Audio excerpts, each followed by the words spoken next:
ఆవకాయ ఆంజనేయ కథ మొదలెట్టినాడు చూడారయ్యా శక్తినంతా కూడగట్టి చెట్టు దులిపినాడు అంజయ్య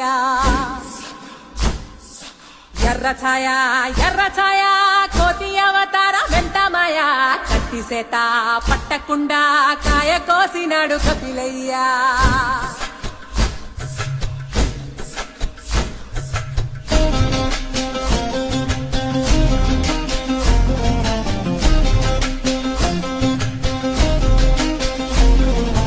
అంజన్నమ్మ ముందు వంజుల్ పుంజుల్ సీడి మామిడి ముక్కలు కుప్పల్ తెప్పల్